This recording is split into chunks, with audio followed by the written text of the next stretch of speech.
Hello everyone, আমি শুভজিৎ দাস। তো আজকে আমি এসেছি গোছেলা ট্রেক নিয়ে। তো গোছেলা ট্রেকের আজকে বাজেট সম্বন্ধে কথা বলবো, প্লাস কী কী জিনিস ম্যান্ডেটারি সেগুলা নিয়ে আজ কথা বলবো।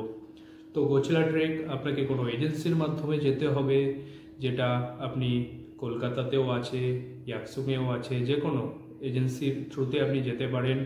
তো এজেন্সির ট্রেকের ফিস হলো, আমরা যেটাই গিয়েছিলাম সেটা ইয়াকসুংয়ের লোকাল একটা এজেন্সির থেকে গিয়েছিলাম, নাম হলো গ্লেসিয়ার টেক। সেখানে আমাদের খরচ লেগেছিল 10 দিন 15,500 টাকা ওরা প্যাকেজ নিয়েছিল। সেখানে আমাদের মানে টেন্ট থেকে ধরে, গাইড থেকে ধরে, খাওয়া দাওয়ার থেকে ধরে সব কিছু ওরা তারা প্রোভাইড করেছিল। তো এক এজেন্সি এক রেট নেয়, কেউ 16,000ও নেয়, কেউ 17,000ও নেয়, আবার কেউ 14,000ও নেয়। তো আপনারা সেভাবে কথা বলে নেবেন। তো ফার্স্ট ট্রেকে যেতে হলে আপনাকে প্রথমে শিলিগুড়ি আসতে হবে। শিলিগুড়ির থেকে ইয়াকসুং গাড়ি ডাইরেক্ট যায় না, আপনাদের গাড়ি রিজার্ভ করতে হবে। না হয় যে ট্রেকে যাচ্ছেন সেই ট্রেক এজেন্সির সাথে কথা বলতে হবে। সবচেয়ে বেটার অপশন হলো আপনারা যদি এনজিবি টু এনজিবি ওই এজেন্সি সার্ভিস দেয়, সবচেয়ে বেটার। না হলে আপনাকে শিলিগুড়ি নেমে গাড়ি রিজার্ভ করতে হবে। যেই গাড়ি রিজার্ভের খরচা আসবে মিনিমাম 7,000 থেকে 8,000 টাকার মতন। এটা চেষ্টা করবেন সেই প্যাকেজের মধ্যে যদি এনজিবি টু এনজিবি দেয় সেই এজেন্সি, তাহলে খুবই ভালো হয়। নাহলে এক্সট্রা আপনার অনেকটা খরচা বেড়ে যাবে। প্লাস হলো একটু আপনাকে ওই ওই লাইনে গাড়ি আপনি পাবেন না, কারণ অনেকটাই আউটসাইড। তো আপনাকে হয় রিজার্ভ যেতে হবে, না হলে এজেন্সিকে বলবেন ওই প্যাকেজের মধ্যে এনজিবি টু এনজিবি করে দিতেন। অনেক এজেন্সি আপনাদেরকে এনজিবি টু এনজিবি দেয়, আবার অনেক এজেন্সি ইয়াকসুং টু ইয়াকসুং দেয়। তো আমরা ইয়াকসুং টু ইয়াকসুং করেছিলাম। তো আমাদের পাশে অনেক এসেছিল, তারা এনজিবি টু এনজিবি করেছিল, অনেক যে এজেন্সি যেরকম প্রোভাইড করে। তো এই জিনিসগুলো আপনারা কথা বলে ক্লিয়ার করে নেবেন। তো আসছি বাকি ম্যান্ডেটারি জিনিসের ওপরে। তো ছোট একটা টর্চ লাইট আপনাদের লাগবে, যেটা জংরি টপ যেদিন যাবেন সেদিন টর্চ লাইট খুব দরকার, রাত্রেবেলা বের হয়। আর আরটা সাবমিটের দিন, লামুন থেকে যেদিন গোছেলা 1 সাবমিট করবেন সেদিন হলো আপনাকে টর্চ দরকার হবে, কারণ রাত্রেবেলা রাত্রি 2টা 1:30 2টার দিকে সবাই বের হয় ট্রেকের জন্য। তো টর্চ খুবই দরকার সেই সময়টার জন্য। তো আপনারা ডাইরেক্ট টর্চ কিনবেন না, হেড টর্চ আছে, হেড টর্চ, সেই হেড টর্চগুলো কিনে নেবেন, ডিক্যাথলনে পেয়ে যাবেন। হেড টর্চের কস্ট 400-400 টাকার, 400-500 এরকম টাকার মতন চলে আসবে। তো আপনারা হেড টর্চ ম্যান্ডেটারি। আমি হেড টর্চ নেইনি, তো আমি জিনিসটা ফিল করেছি, কিন্তু মোবাইলের ফ্ল্যাশ দিয়ে চলেছি অনেকটা, কিন্তু খুবই অসুবিধা হয়। হেড টর্চ থাকলে খুবই আপনার ট্রেক করতে সুবিধা হবে। তো আরেকটা খরচা বলে দিচ্ছি, খরচার কথা। তো পোর্টার নিয়ে নেবেন, আপনার যে জিনিস লাগেজ যেটা ব্যাকপ্যাক থাকবে সেটার জন্য আপনি পোর্টার নিয়ে নেবেন। পোর্টার আমরা যখন গিয়েছি, আমরা নভেম্বর 2023-এ গিয়েছি, তো বেশি দিন হয়নি, 2-3 মাস আগেই। তো তখন পোর্টারের খরচা ছিল ইয়াকসুং থেকে তোমার সাবমিট অবধি, টোটাল ট্রেক হলো 9 থেকে 10 ডেজের। তো সেই খরচা ছিল পোর্টারে পার ডে 300। তো পোর্টার নিয়ে নিলে আপনার লাগেজটা টোটাল পোর্টারের মাধ্যমে চলে যাচ্ছে। আর যদি আপনি নিজে ক্যারি করতে চান তো অনেকটাই ডিফিকাল্ট হবে, কারণ পিঠে এতগুলো ব্যাকপ্যাক নিয়ে, আর গোছেলা ট্রেক খুবই হার্ড ট্রেক, এত উপরে ওঠা। আমি পোর্টার নেইনি, আমাদের সব ফ্রেন্ডসরা যারা গিয়েছিল বা যারা ট্রেক পার্টনার ছিল তারা সবাই পোর্টার করেছিল, তার জন্য তারা ইজিলি সুন্দর মুভমেন্ট করেছে, উঠে গেছে।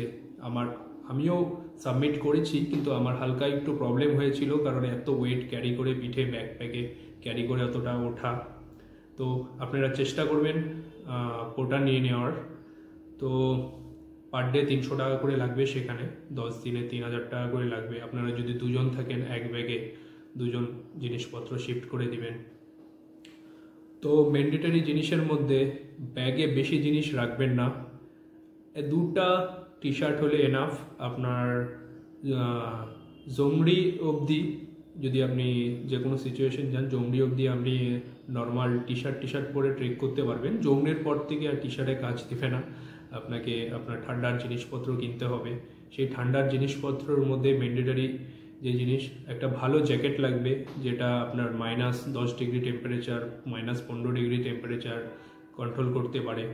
তো আপনার হ্যান্ড গ্লাভস লাগবে ভালো কোয়ালিটির, আপনার হলো একটা হেড ক্যাপ লাগবে, যে উইন্টার ক্যাপগুলো আছে পুরো কান টান একদম ঢেকে যাবে, এটা ম্যান্ডেটারি জিনিস। আর আপনার মাস্ক বা মাফলার আপনার ফেসটাকে কভার করার জন্য লাগবে। আর যেটা আমরা থার্মাল বলি, থার্মাল 2 সেট মিনিমাম নিয়ে গেলে খুব ভালো হয়। আর যদি জ্যাকেট খুব ভালো হয় তো থার্মালের সেরকম একটা দরকার হয় না, একটা নিলেই হয়ে যায় যদি জ্যাকেট খুব ভালো হয়। তো আপনারা এই জিনিসটা আপনারা নিয়ে অবশ্যই যাবেন। তো ট্রেক প্যান্ট প্লাস হলো ট্রেক প্যান্ট তো খুবই ম্যান্ডেটরি, ভালো ট্রেক প্যান্ট হলে খুবই ভালো হয়। আর ট্রেকিং শু সবচেয়ে মাস্ট, ভালো কোয়ালিটির ট্রেকিং শু নিয়ে যাবেন। ট্রেকিং শু খুব ইম্পর্টেন্ট, কারণ একটা ভালো কোয়ালিটির শু ওখানে, কারণ আপনি 10 দিন ট্রেক করবেন, টোটাল অ্যাপ্রক্স ট্রেক ডিস্টেন্স হলো 92 কিলোমিটার। এই 92 কিলোমিটার ট্রেকের মধ্যে আপনার শু খুব ম্যান্ডেটারি। আপনি যদি আপনার বাজেটে হয় সাইডে একটা এক্সট্রা শু নিয়ে যাবেন, যদি বাই চান্স কখনো আপনাকে মানে শু কিছু হয়ে গেল, ছিঁড়ে গেল বা কিছু হয়ে গেল, তার জন্য সাপোর্ট দিবে এক্সট্রা এক পেয়ার শু যদি আপনার বাজেটে থাকে তো অবশ্যই নিয়ে যাবেন, সেটা আপনাকে সাপোর্ট দিবে অলওয়েজ। বাকি জিনিসের মধ্যে বলছি, 2টা ফ্লাক্সের বোতল নিয়ে যাবেন, 2টা না নিলেও হবে, যদি কেউ একটা বড় 1 লিটারের নেয় তাহলে খুব ভালো হয়, কারণ ওখানে এত ঠান্ডা থাকে আপনার ঠান্ডা জল খেতে পারবেন না। তো সেই জন্য গরম জল একটু পরপর অল্প অল্প করে সিপ নেওয়ার জন্য সবসময় একটা ফ্লাক্স থাকলে সবচেয়ে ভালো, ফ্লাক্স অবশ্যই নিয়ে যাবেন। আর তারপরে হলো একটা নর্মাল ওয়াটার বোতল নেবেন, যেটা ট্রেক করার সময় আপনাকে নর্মাল ঠান্ডার জল, যেগুলো আপনি রাস্তায় ছোট ছোট ওয়াটারফল পাবেন সেখান থেকে আপনি জল ক্যারি করে নেবেন, কারণ আর আদার্স কোনো জল ওখানে পাবেন না। পুরো ট্রেকে কোনো সেরকম দোকানপাট কিচ্ছু নেই না, কিছু আছে, টোটাল আপনাকে ক্যারি করে নিয়ে যেতে হবে, টোটাল নেচার থেকে নিতে হবে জল। আর মেন আমি বলে দিচ্ছি কি কি ম্যান্ডেটরি, এতক্ষণ যা বললাম একবার রিমাইন্ডার দিয়ে দিই। একটা হলো হেড টর্চ, একটা হলো আপনার হলো ফ্লাক্স, ওয়াটার বোতল, আর ভালো কোয়ালিটির জ্যাকেট, ট্রেকিং শু ভালো কোয়ালিটির, এগুলো হলো ম্যান্ডেটরি, এটুক ম্যান্ডেটরি। আর অত সোয়েটার অত মানে গেঞ্জি শার্ট প্যান্ট অত কিছু নেবেনই না, কারণ কোনো কিছু কাজ দেয় না। কারণ আপনি ওই একটা ট্রেকিং প্যান্ট, শু আর ভালো কোয়ালিটির জ্যাকেট, এটুক হলেই এনাফ, বেশি কিছু দরকার হয় না। আপনি 2টা টি শার্ট নিতে পারেন অল্টারনেট করে পরার জন্য, কিন্তু টি শার্ট খুলবেন কোথায় ওখানে, মানে যখন আপনি জংলিতে চলে যাবেন একটা হাই অ্যালটিটিউড এরিয়াতে, তখন আপনি অলওয়েজ জ্যাকেটে কভারেই থাকবেন, খোলাখুলি খুবই অসুবিধার। তো আপনি hand gloves and head cap, winter head cap অবশ্যই নেবেন তার মধ্যে। তো হয়ে গেল। তো খরচা আমি বলে দিয়েছি, এক এজেন্সি এক টাকা নেয়। আমরা গিয়েছিলাম যেটা 15,500 টাকা নিয়েছিল।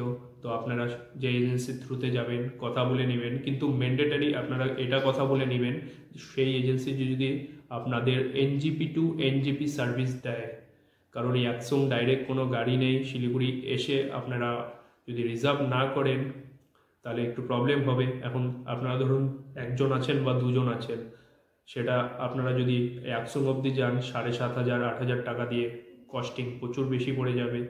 তো একটা যদি NGP টু NGP দেয়, তারা পুরো গ্রুপের জন্য গাড়ি পাঠায়, সেখানে কস্টিং অনেক কম পড়ে যায়, সেটা ওরাই প্রোভাইড করে দেয়, সেই প্যাকেজের মধ্যে নিয়ে নেয়, আপনার হ্যারেজমেন্টটা কম হয়। তো আপনি যে এজেন্সির সাথে কথা বলবেন তাকে বলবেন অবশ্যই NGP টু NGP সার্ভিস দিতে, একসং টু একসং সার্ভিস নেবেন না, অ্যাভয়েড করার চেষ্টা করবেন। তো বাকি আর ট্রেকে সেরকম প্রবলেম নেই, ফিজিক্যাল ফিটনেসটা খুব দরকার। আপনার ডেইলি আপনি যাওয়ার 1 মাস আগে হোক 2 মাস আগে হোক থেকে একটু ফিজিক্যাল এক্সারসাইজ করতে হবে, আপনাকে রেডি হতে হবে। আমরা তো অলওয়েজ এক্সারসাইজ করতামই, তো যাওয়ার আগে, ট্রেকে যাওয়ার আগে 1 মাস আগের থেকে আমি যেমন 10 কিলোমিটার করে আমি রানিং করেছি রোজ মর্নিংয়ে। তো আপনারাও সেভাবে রেডি হয়ে আসবেন, কিন্তু একটু ডিফিকাল্ট ট্রেক, আপনাদের প্রবলেম হবে, সেজন্য ফিজিক্যাল ফিটনেস, হার্ডের স্ট্রেংথ খুব দরকার আছে এখানে। তো আপনারা সেইভাবে রেডি হয়ে আসবেন। আর চেষ্টা করবেন যদি পসিবল হয়, বাজেটে আসে, তো ছোট একটা অক্সিজেন সিলিন্ডারগুলো পাওয়া যায় যেগুলো আরামসে ব্যাগে ক্যারি করা যায়, সেটা নেবেন। আর সবচেয়ে মাস্ট, যারা ফটো ভিডিওগ্রাফি করবে তারা একটা 20,000 এমএইচের এমআইয়ের পাওয়ার ব্যাংক নিয়ে যাবেন, কারণ চার্জ আপনার লাগবে, ওখানে কোনো ইলেকট্রিসিটি 10 দিন পাবেন না। তো চার্জের জন্য আপনি পাওয়ার ব্যাংকটাকে ইউজ করতে পারবেন। অবশ্যই একটা পাওয়ার ব্যাংক নিয়ে যাবেন, এটা আপনাকে অনেক কাজে দিবে। ট্রেকের ছোট ছোট ইনফরমেশন, তো বাজেটের ব্যাপারে আপনাদেরকে বললাম কি কি বাজেট আছে আর কি কি জিনিস ম্যান্ডেটারি, তো সেগুলো আপনারা অবশ্যই ক্যারি করবেন যদি ট্রেকে আসতে চান। তো আমার ট্রেকে যা যা হালকা পালকা নলেজ হয়েছিল সেগুলো আমি আপনাদের সাথে শেয়ার করলাম। তো থ্যাংক ইউ, আবার নেক্সট ভিডিওতে দেখা হবে।